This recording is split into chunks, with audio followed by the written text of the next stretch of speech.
Hello, this is Dr. Asan Abdullah with the course Introduction to Natural Language Processing. The topic which we are covering is text pre-processing, and which is topic number 2. This is the third lecture of text pre-processing, and the subtopic is tokenization. And the supplemental website is ezmcq.com/goget.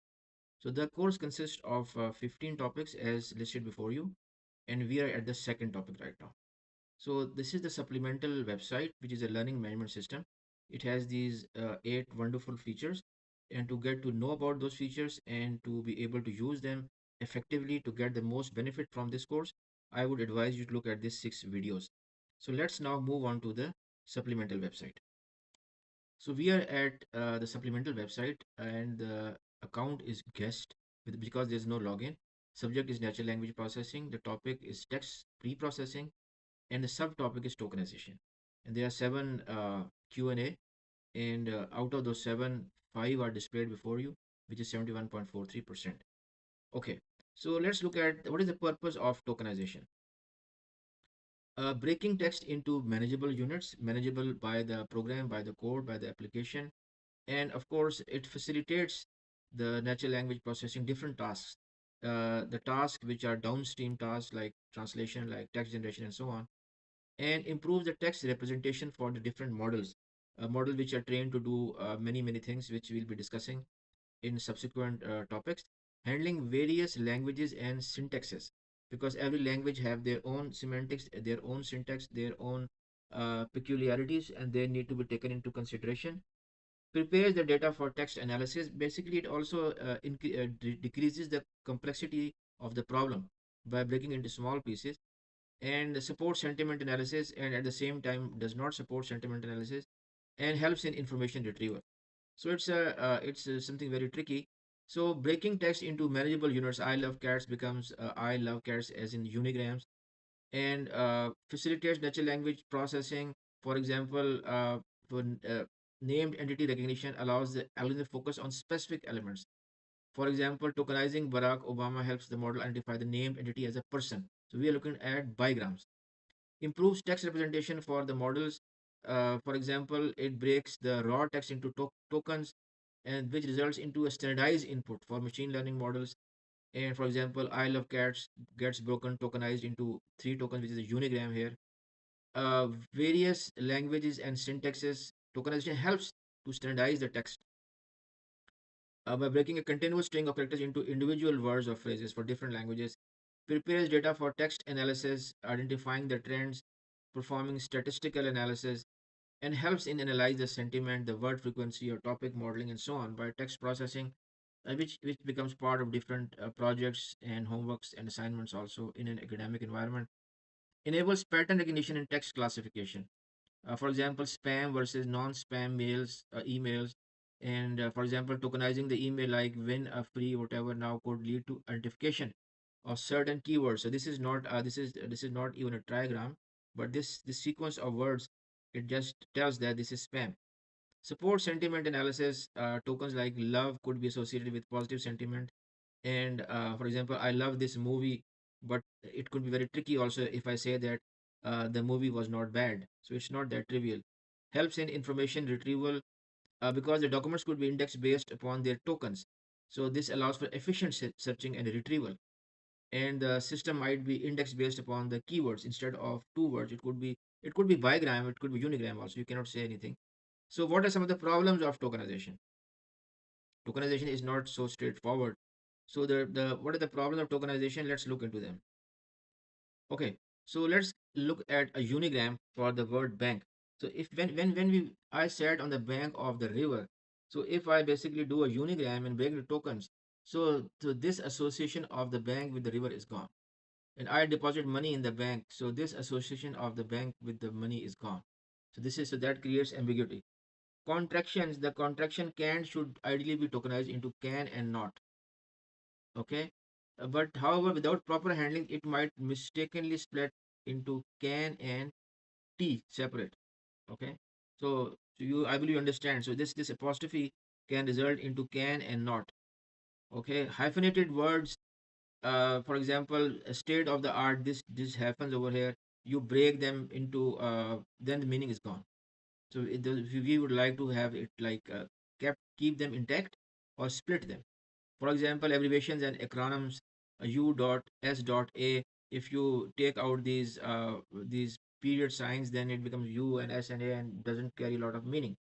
URLs and email addresses contain special characters such as these in the URL, in the @ sign, and so on. So which might be tokenized as separate tokens and they don't carry a lot of meaning.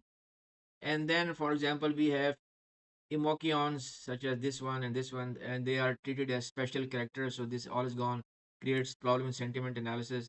And languages like Japanese and Chinese do not use spaces to separate words. And handling contractions and possessives. So if you remove this apostrophe, then the meaning is gone. This possessiveness is gone. Punctuation marks, you may need this for handling the for sentiment analysis.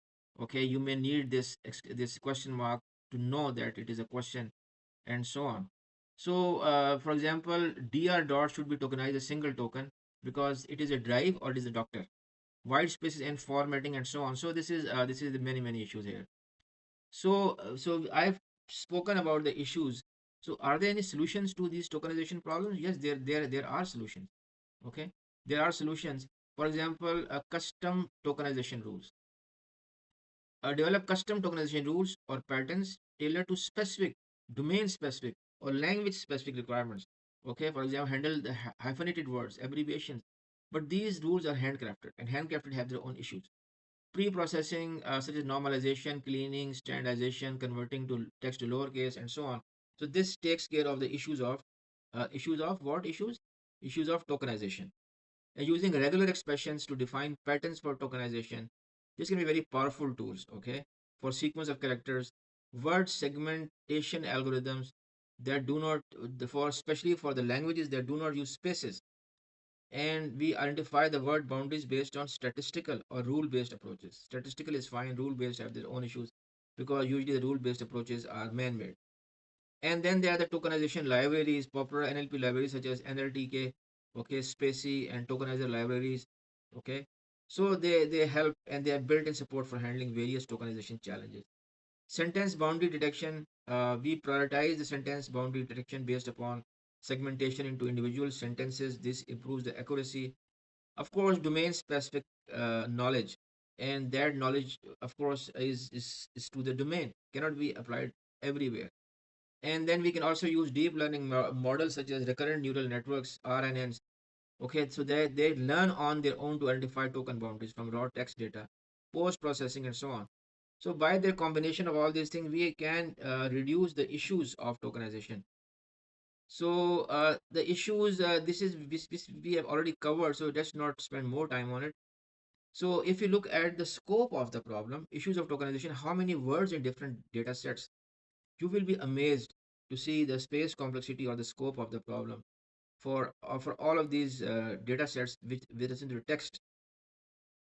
For the pen tree bank, there are approximately 1 million tokens. So there are 20,000 unique words. So you can imagine, because the token this can be a combination of words also. And for the Wikipedia, 6 billion tokens, a huge number. And there are half a million unique words. And the list goes on, and you can see that it's quite a complex problem. And this is a summary of some of the, for example, the Shakespeare's work, as you can read the numbers. Okay, so this is a complex problem, and not in terms of the complexity of the tokenization, but the complexity of the space itself. So what are the French and German language issues of tokenization? So there are many issues. This course is not about those languages. So, for example, in German language, there are long compound words, okay, and these compound words can contain several meaningful elements. So we hardly see such a long word in English. But see, for example, if I highlight it for you, we hardly see such long words in English, okay. But this word without any spaces consists of these four words. So this is a challenge, right? And contraction and apostrophes uh, in French or zum in German language. Okay, amour, l'amour, meaning love, should not be split into L and l'amour. There was a writer also, Louis L'Amour. Western books, many movies also made on the books written by that fantastic writer. Okay, so let's move on. So then there are special characters which are not there in English language. For example, in French we have this with accents and umlautes. Same is true for German language also. So this is very complex problem. So we keep them or we don't keep them, and what to do with them. So this is a big challenge. And finally, what are the Chinese and Japanese language issues of tokenization? Absence of word boundaries. So this is very strange as compared to the English language. Strange in the sense that how do we find those boundaries, so to say. And then we have homophones and contextual meaning. Okay or to walk. What is the meaning of these words? Depend upon the context. So the tokenization systems must take this into consideration, otherwise the meaning is gone. And there are multiple writing systems in Japanese. Tokyo is written like this, in kanji it is written like this, and so on. This is a very complex problem, and especially for the languages which are morphologically rich. And as I said before, that there are not many corpuses available which are basically annotated and so on. And of course, there's no more stuff, so we have these dimmed buttons. So that is all for this topic. Thank you very much.